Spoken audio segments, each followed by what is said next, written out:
मैंने यहाँ जब जीजू पहली बार घर आए तो उनकी नजरें मेरे जिस्म पर ऐसे रुकती थी जैसे कुछ छुपा राज हो।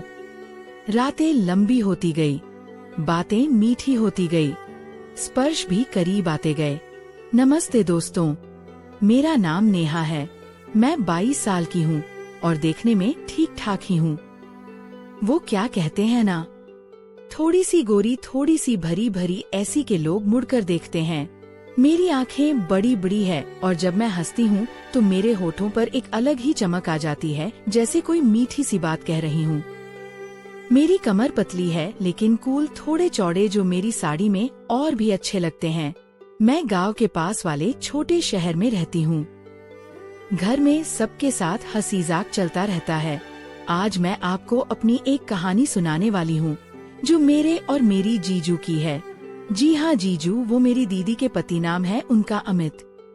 अमित जीजू देखने में बहुत स्मार्ट हैं। लंबे चौड़े कसरती बदन और वह मुस्कान जो दिल को छू जाती है।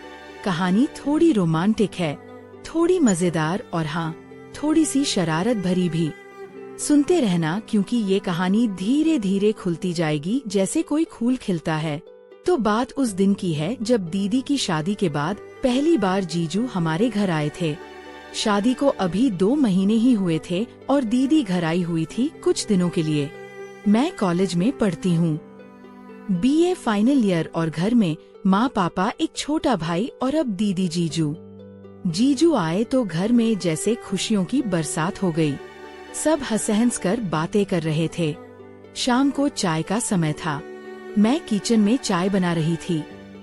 जीजू बाहर बरामदे में पापा से बातें कर रहे थे।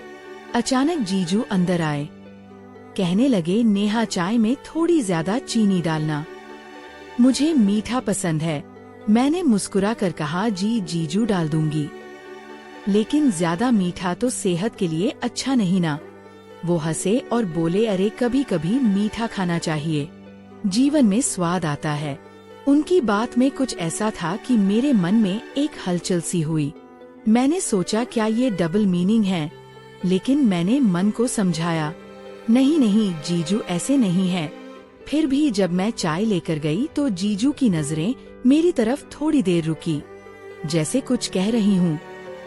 रात को डिनर के बाद सब बैठे टीवी देख रहे थे। दीदी थक गई थी, सोने चली गई। मैं और जीजू बरामदे में बैठे बातें कर रहे थे। जीजू ने पूछा, नेहा कॉलेज कैसा चल रहा है, कोई बॉयफ्रेंड है क्या? मैं शर्मा गई, बोली, नहीं जीजू, मैं पढ़ाई पर फोकस करती हूँ। वो बोले, अच्छा है, लेकिन जीवन में थोड़ा रोमांचक भी जरूरी है, वरना सूखा सूखा लगता है। उनकी आंखों में एक चमक थी और मैंने महसूस किया कि वह मेरे करीब बैठ गए हैं। मेरी सांसें तेज हो गई, लेकिन मैंने खुद को संभाला। हम बातें करते रहे। जीजू ने बताया कि वो जॉब करते हैं, शहर में इंजीनियर हैं। मैंने कहा, जीजू आप इतने स्मार्ट हैं। दीदी लकी है। वहाँ से बोले, तुम भी कम नहीं हो नेहा, तुम्हारी मुस्कान तो किसी को भी घायल करते। रात गहराती गई और हमारी बातें लंबी होती गई। मैं सोच रही थी कहीं यह सब कुछ ज्यादा तो नहीं हो रहा, लेकिन जीजू ने कभी कुछ गलत नहीं किया, बस बातें ही थी जो थोड़ी सी मीठी लग रही थी। अगले दिन सुबह मैं उठी तो जीजू पहले से जगे थे। वो घर के पीछे वाले बगीचे में टहल रहे थे। मैं भी वहाँ चली गई फूलों को पानी देने। जीजू ने कहा, नेहा ये गुलाब कितने सुंदर हैं, लेकिन तुम्हारी तरह नहीं। मैंने हंसकर कहा, जीजू आप भी ना मजाक करते हैं। वो पास आए और एक फूल तोड़कर मेरे बालों में लगा दिया। उनकी उंगलियां मेरे बालों को छू गई और एक झुरझुरी सी दौड़ गई। मैंने सोचा क्या ये रोमांस की शुरुआत है, लेकिन फिर जीजू बोले कि फूल तुम्हें सूट करता है जैसे परिवार की खुशबू। उनकी बातें हमेशा 2 तरफ जाती लगती, एक तरफ मीठी, दूसरी तरफ घरेलू। हम बगीचे में घूमते रहे। जीजू ने बताया कि उन्हें गार्डनिंग पसंद है और मैंने शेयर किया कि मुझे किताबें पढ़ना अच्छा लगता है। बातों बातों में समय निकल गया और ब्रेकफास्ट का समय हो गया। दोपहर में घर में सब आराम कर रहे थे। दीदी सो रही थी, पापा बाहर गए थे। मैं अपने कमरे में किताब पढ़ रही थी। जीजू अचानक दरवाजे पर आए। बोले, नेहा, क्या मैं अंदर आ सकता हूँ? थोड़ी बात करनी है। मेरे दिल की धड़कन तेज हो गई। मैंने कहा, हाँ जीजू आइए। वो अंदर आए, बेड के पास बैठ गए। बोले, नेहा, तुम्हारी दीदी ने बताया कि तुम्हें डांस पसंद है, दिखाओ ना कुछ स्टेप्स। मैं शर्मा गई लेकिन उठी और थोड़ा सा डांस किया। जीजू ताली बजाते रहे। उनकी नजरें मेरी कमर पर रुकी, जैसे कुछ सोच रहे हो। मैंने रुक कर कहा, बस जीजू, इतना ही। वो बोले, वाह, तुम्हारा मूवमेंट कितना स्मूथ है। जैसे कोई लहर। फिर वो उठे और मेरे कंधे पर हाथ रखकर बोले, तुम बहुत टैलेंटेड हो नेहा। उनका स्पर्श गर्म था और मैंने महसूस किया कि कमरे में एक टेंशन है। लेकिन जीजू ने बस इतना कहा और चले गए। मैं सोचती रही, क्या यह सब कुछ होने वाला है? क्या बस मेरी सोच है? शाम को हम सब मिलकर किचन में डिनर तैयार कर रहे थे। जीजू भी मदद कर रहे थे, सब्जी काट रहे थे, मैं रोटी बेल रही थी। जीजू ने कहा, नेहा, तुम्हारी रोटियां कितनी गोल है, परफेक्ट। मैंने मुस्कुरा कर कहा, प्रैक्टिस से जीजू। वो बोले, हाँ, कुछ चीजें प्रैक्टिस से और अच्छी हो जाती है। उनके बाद में फिर वही डबल मीनिंग लगी। हम हंसते खेलते काम करते रहे। दीदी भी जाग गई और शामिल हो गई।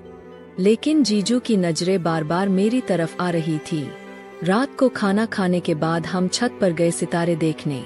जीजू मेरे बगल में बैठे बोले, नेहा, यह सितारे कितने चमकदार है, लेकिन तुम्हारी आंखों जितने नहीं। मैंने शर्माते हुए कहा, जीजू आप भी ना। उनकी उंगली मेरी उंगली से छू गई और एक दिन लसी दौड़ी, लेकिन वो बस बातें करते रहे, कुछ नहीं किया। रात भर मैं सोचती रही, कहीं जीजू को मेरी तरफ आकर्ष तो नहीं। अगले कुछ दिन ऐसे ही निकले।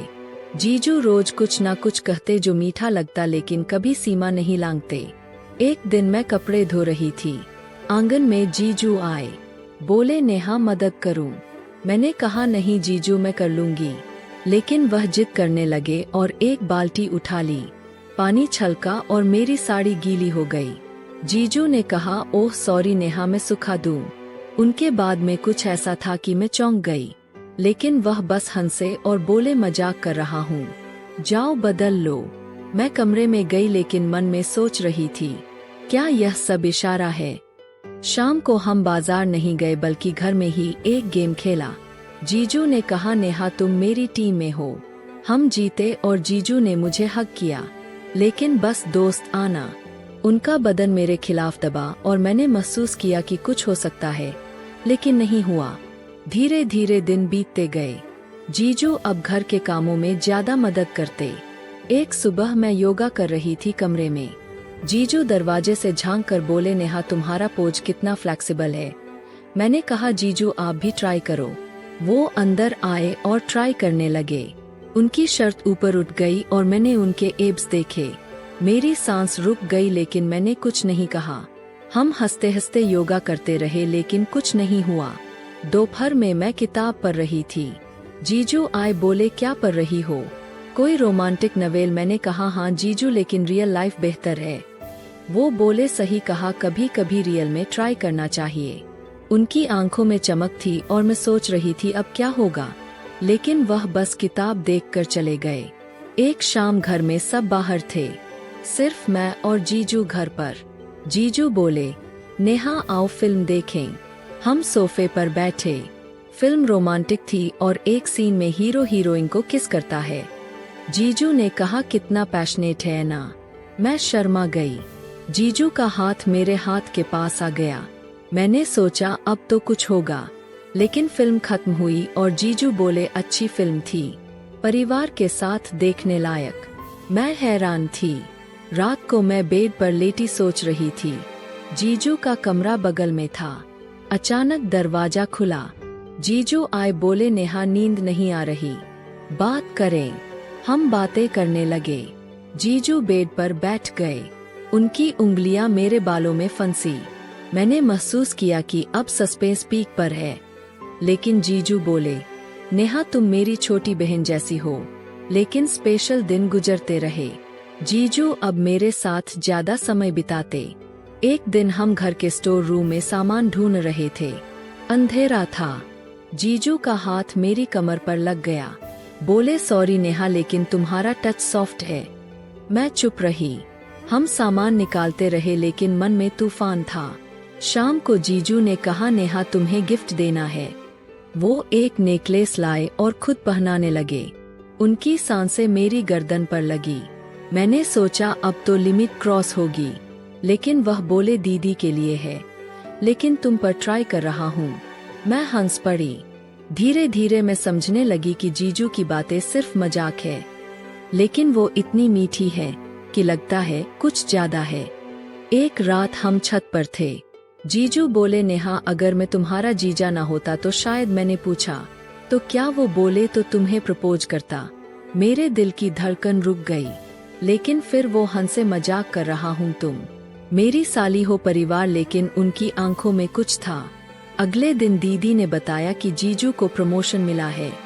हम सेलिब्रेट करने लगे। जीजू ने मुझे डांस करने को कहा और हम डांस करते रहे। उनका हाथ मेरी कमर पर था, लेकिन बस डांस का हिस्सा। अब कहानी में ट्विस्ट आता है। एक दिन जीजू ने मुझे अकेले में बुलाया। बोले, नेहा मुझे तुमसे कुछ कहना है। मैं डर गई। सोच रही थी अब क्या। वो बोले, मैंने देखा है कि तुम्हें मेरी बातें अजीब लगती है, लेकिन सच यह है कि मैं तुम्हें टेस्ट कर रहा था। मैं चौंक गई।